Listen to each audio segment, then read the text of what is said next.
Hello again, YouTube. Welcome back. Been a couple of weeks since I've been on with this one. I started making a video which I put a little bit into this video 2 or 3 weeks ago. Trying to do the clutch slave cylinder into the bell housing. But as it turned out, it wasn't just one bolt that was one thread that was knackered in the bell housing. It's both. So kind of spat me dummy out the pram that day a little bit, went in a huff for myself, and decided I was getting rid of the car. I was doing this, I was doing that, bollocks with it, all of it. But then, you know, you go away, you calm down, have a chat with a couple of people, and decided, you know what, I've got too much invested in it now, time, everything else, so I want to see it done and I want to actually get it raced. So we've kind of put it in the corner for a couple of weeks, and today I'm going to get back on with it. Little ones at our mum's. So what I thought I'm going to do today, if we just put the light on here, is down here. You can just see on this side, when I bought the car, it already had the manifold, sorry, the holes in the holes in the inner wing cut for the exhaust manifolds. But as you can see, this side has been done a little bit too far back, or just not made big enough. So we're just gonna, I've already kind of marked the hole up there. You can just see in red sharpie on red paint. I know it wasn't my finest idea, but I've got the grinder with us today. I'm going to kind of cut a little bit. Maybe it's not as savage as what that is, but I'm going to cut a bit out to get that exhaust sorted, because at the moment the engine is sitting about an inch too high for the bonnet to shut properly. So just gonna, I know, like Uncle Dean said, start with easy things and kind of build your way back into it, but I want that done, so I'm going to do that. That's today's job. I mean, obviously we've got we've still got a massive list here, haven't we? And that's not the full list of what we need doing, but cut in a wing. That's going to be today's job. And then I've already took the fittings off the Holly and the fuel regulator, because I need a couple of elbows. I just lift the air filter off. So I've got that stop there. It needs, that's where your fuel inlet is into this one. So with the throttle there, it's kind of, I don't really want to kind of come out in case it's going to get in the way of the return springs. So what I'm planning on doing is obviously get a 90-degree, which will hopefully run the pipe down here, cable tie it onto there, or if I can get a bit of it, even what's a 270 or whatever it is, 90, no, not 130, isn't it, the next one? Yeah, well, just to kind of run it along here, and then this is the regulator here. The fuel pipe comes out here. Just need to put the regulator somewhere close to the engine. I don't know whether to mount it on the meter bracket and kind of mount it onto here, or just mount it down here somewhere, but we'll get to that. But no, so today's job, very much get the inner wing sorted. In other news, with the Big Ben, I now have everything I need for the brakes, bar pads. So rear discs, I can't remember if I showed you these in a previous video, which is M-Tech brakes, just off eBay. So standard Granada Cosworth 273mm rear discs, got them. I think that's rear calipers. Thank you very much to High Spec. Probably already thanked them, but yeah. So nice 2-pot, very light rear calipers. So that's the rear. It takes FRP, something over that I've got the thingy written down. So I'm going to put a fast road pad in the back to start with, going from a single caliper up to a 2-pot caliper. Start with a fast road pad because I don't want to overbrake the rear, and kind of build myself up from there. So, sure, I've shown you these before, but the big beasties, 360mm discs onto the bells and everything, so happy days with that. And then the last piece of the puzzle, thank you to Competition Supplies, is these, which has it got written on this box? What they are? Oh no, just a California one. So master cylinder rebuild kits. So the pedals on here, if I put that right on, and then we'll just zoom in. So the pedals on the brake setup, you can just see it needs a damn good clean as well. Like, obviously it's a twin brake setup, so one side front, one side rear. So the master cylinders sit at the back there. You can just see where the the brake fluid pots are kind of in the top of them. So we'll get them whipped out, rebuild them on the bench, get them back in, and then that's the full brake system pretty much, bar the calipers on the front and obviously the brake lines that have been fully replaced on that one. And then that's the last piece of the puzzle, I think, with that one for 2024. And then we get on to this one. What I am going to order this week is some perspex, so we can do these windows as well. I'm just trying to think of things that I can kind of do to get it done. But today's job, like I say, I want the engine done, because then I can get the engine mounts tightened up properly. I know exactly the final sitting place for the engine, and then we can kind of get the exhaust bolted on at the bottom, because the headers are on, but there's nothing else on. So I can get the two into one, and then kind of have a measure, see what I'm going to need. I'm going to put silencers and things like that on the bottom. And then yeah. So, it's a hell of a list there, isn't it? Hell of a list. Bloody hell. And here's me thinking it'll be done for Christmas. Oh, didn't say which Christmas, or did we? Didn't say which one. But yeah, so let's get cracking then. Got the grinder in the car. And then let's set about butchering that hole. This bit's just going back a couple of weeks to what we've done with the slave cylinder, just so that you guys can see kind of the reason why I spat my dummy out. But yeah. So, clutch slave, as you can see, it's sort of 5/16, I believe, the size. Funny size as Uncle Dean would say it, but it's top one, nice and fitted. Bottom one, if you can just see around there, the previous owner of the Bellhausen, which I didn't realise, I didn't look my own stupid fault, just drilled it right through. So what I'm trying to do, see if we can got this bolt through, because it's on the piss as well, a bit cockeyed. So it's put the top one in properly with a spring washer now, and then see if we can get a nut, if I can somehow get a nut on the back of that. We'll be laughing, but I'm not so sure it's going to work. But hey ho, I'm not going to bore you with the labour intensive watching of it. But in 3, 2, 1, oh no, I'll carry on. Fingers crossed it'll be pretty much in.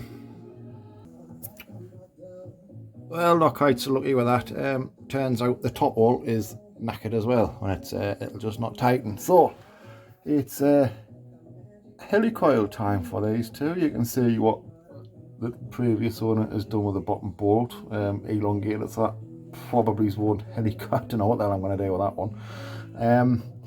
Yeah, so bloody hell, man, the joys. So whoever's done that one before, they've cocked the threads up on that one, and also, so there we go, mark the hole out a little bit nicer. So now it's time to make that disappear. Fingers crossed in 3, 2, 1 and all that. Right then, so exhaust holes cut, which I'll show you just now, but I found another problem. Of course I have.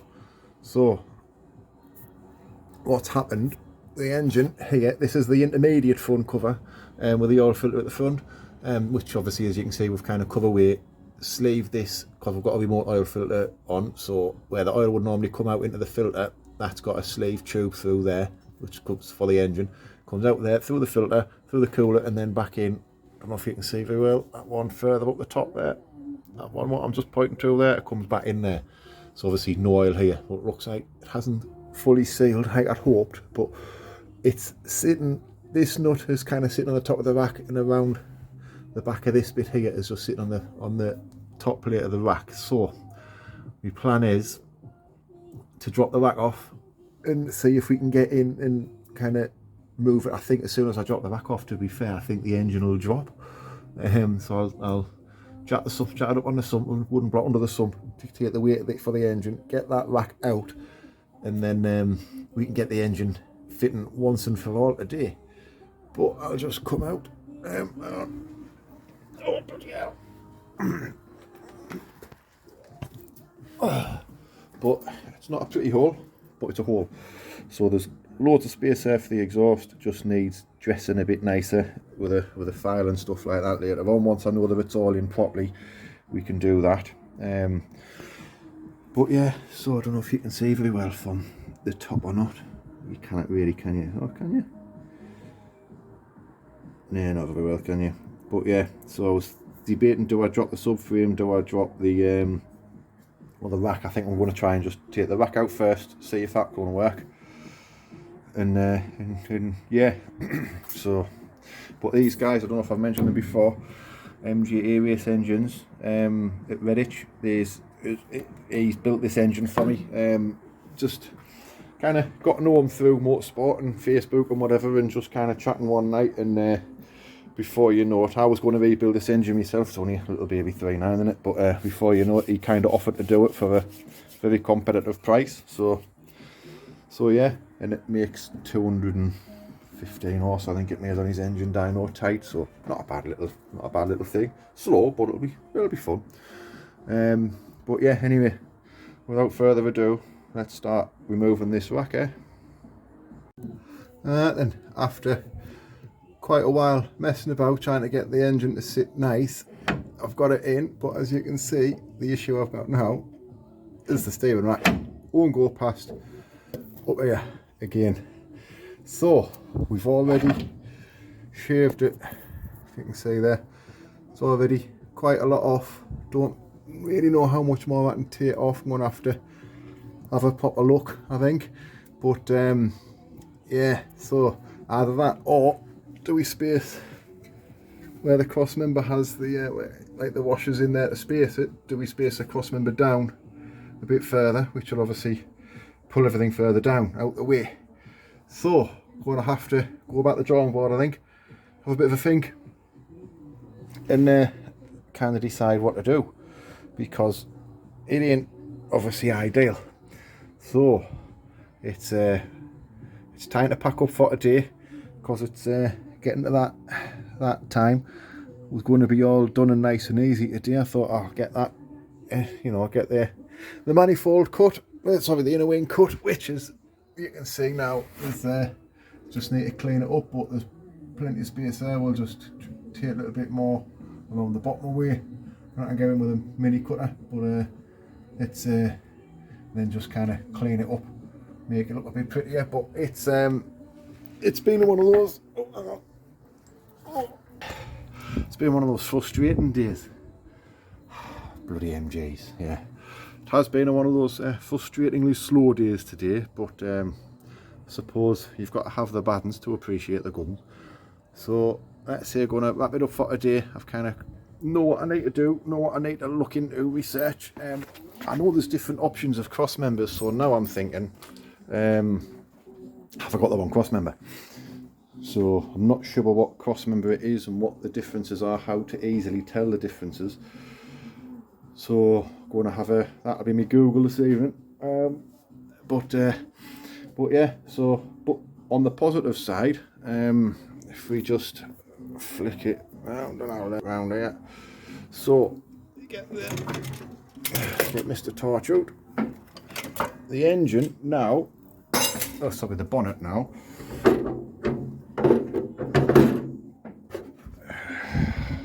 because I didn't know this before, the bonnet now goes down properly. Nice lines. You can just see in the centre of the bonnet, which you'll not notice. I don't know if you can see it. It hasn't cracked the paint. I don't think so, no. But it's just got a little, you can't see it, it's got a little dimple where it kind of, the centre of the air filter, give it a little kiss before. So that should have all the clearance that we need now. Obviously I've cut the centre beam away just enough to do that. But as you watch it kind of go down, it's close. Can you see that? It is close, but it shuts. So long as it shuts, I'm going to leave it with the bonnet down today. The most important thing to me is that the bonnet shuts without, and it goes all the way down. Bonnet pin in, and happy days. That's what I wanted today. So I've we've achieved one step forward, two steps back, but you know, it's getting there. So yeah, so the cut in the inner wing is achieved. So what I want to do now is just have a look, see whether I need to space a cross member, give a different cross member, or or what, because I don't think I can machine any more of that that front cover away safely. I'm going to have a look and see, have a look on Google at the diagram, see kind of how fat it is before it hits the oil ways, because obviously what I don't want to do is grind too much and then and have a face full of oil. So it's a case of yeah, possibly grinding a little bit more away, and I think I'm going to have to space the easiest way to do it is obviously to space the cross member, putting a second washer in and kind of drop it down another 3/16 of an inch or something, for, like, you know, 5 mil, something like that, and I think that'll give us the clearance. So as obviously that's, you know, it doesn't need to miss by much. So, but yeah, oh, TVRs are so much easier to work on. But hey ho, building this to race slower, you know, must be mad, mustn't it? But anyway, that's a wrap for today, guys. So thank you very much for watching. Hopefully you've enjoyed it. If there's anything that you think I'm doing wrong, or if you've got any ideas for how I can make this easier for myself, please comment, please let me know. But yeah, thanks very much for watching. Keep an eye out on our social media and stuff, because I'm selling, you can just see them there, 4 wets with Pro Team Dynamics Pro Race, I think they are, Wales. So they're going to be going for sale in the next few days. Just need to pull them down, get some photographs of them, get them for sale, and have a bit of a clean up in here one day. But yeah, anyway, thanks for watching, guys. As always, if you've enjoyed it, please like, subscribe, share, all that malarkey. Kind of hope you're enjoying them. Thank you very much for watching, and yeah, see you soon, guys. Have a good one.